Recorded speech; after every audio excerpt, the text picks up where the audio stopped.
Hi friends, welcome back to my channel. இன்றைக்கி என்ன வீடியோன்னு பார்த்தீங்கன்னா, ஒரு 48 இன்ச் லைனிங் ப்ளவுஸோடைய ஃப்ரண்ட் பார்ட்டை எப்படி ஈஸியாக ஸ்டிச் பண்ணுறதுன்றதை வாங்க பார்க்கலாம்.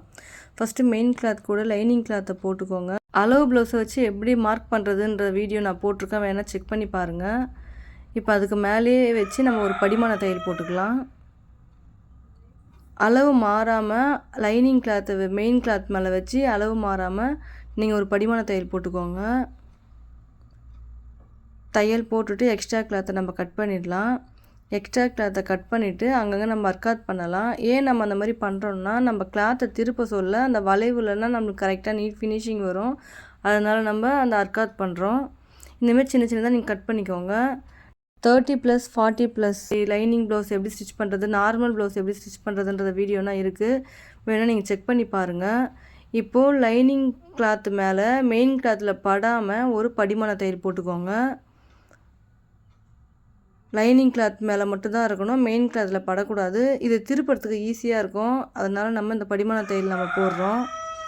படிமான தையல் போட்டுக்கோங்க. போட்டுட்டு இப்போ திருப்பினீங்கன்னா அந்த நெக்கு உங்களுக்கு கரெக்டாக ஃபினிஷிங்கில் வந்துடும்.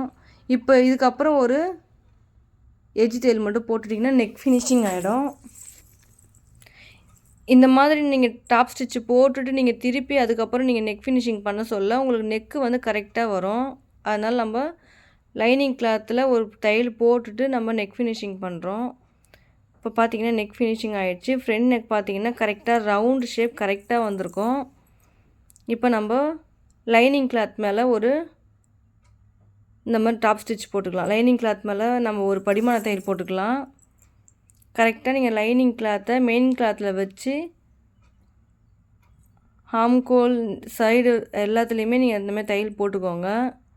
சுருக்கம் இல்லாமல் இந்த மாதிரி நீங்கள் தேய்ச்சி விட்டு நீங்கள் தையல் போட்டுக்கோங்க. அப்போ தான் லைனிங் கிளாத் தனியாகவும் மெயின் கிளாத் தனியாகவும் இல்லாமல் உங்களுக்கு நீட்டாக ஃபினிஷிங்காக இருக்கும். சில பேருக்கு பார்த்திங்கன்னா லைனிங் கிளாத் தனியாக வந்துடும்.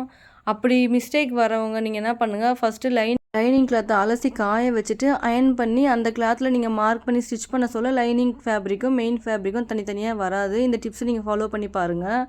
இப்போ பார்த்திங்கன்னா ஃபுல்லாக ஒரு எஜ்ஜி தையல் போட்டு எடுத்துகிட்டு எக்ஸ்ட்ரா கிளாத் எல்லாமே நம்ம கட் பண்ணிடலாம். இந்த வீடியோவில் ஒரு 48 ப்ளவுஸ் லைனிங் ப்ளவுஸோடைய நெக் பீஸை எப்படி ஈஸியாக ஃபினிஷிங் பண்ணுறதுன்றதை நான் பொறுமையாக சொல்லியிருப்பேன். பிகினர்ஸ்க்கு ரொம்ப புரிஞ்சிருக்கும்னு நினைக்கிறேன். இதில் என்ன டவுட் இருந்தால் எனக்கு கமெண்ட் செக்ஷனில் கமெண்ட் பண்ணுங்கள். இதே மாதிரி ஃப்ரண்ட் கப் டாட்டு எப்படி ஈஸியாக மார்க் பண்ணுறதுன்றத வீடியோ நான் அப்லோட் பண்ணுறேன். அதையுமே நீங்கள் செக் பண்ணி பாருங்கள். அதில் சின்ன சின்ன டிப்ஸ் சொல்லியிருப்பேன். அதை ஃபாலோ பண்ணிங்கன்னா உங்களுக்கு எந்த ஒரு டவுட்டும் இல்லாமல் நீங்கள் கப் ஷேப்பை ஈஸியாக ஸ்டிச் பண்ண முடியும். இந்த மாதிரி வீடியோக்கு நம்ம சேனல் சப்ஸ்கிரைப் பண்ணிக்கோங்க. வீடியோ பார்க்குற சிஸ்டர் எல்லாமே ஒரு லைக் பண்ணிவிட்டு பாருங்கள். தேங்க்ஸ் ஃபார் வாட்சிங்.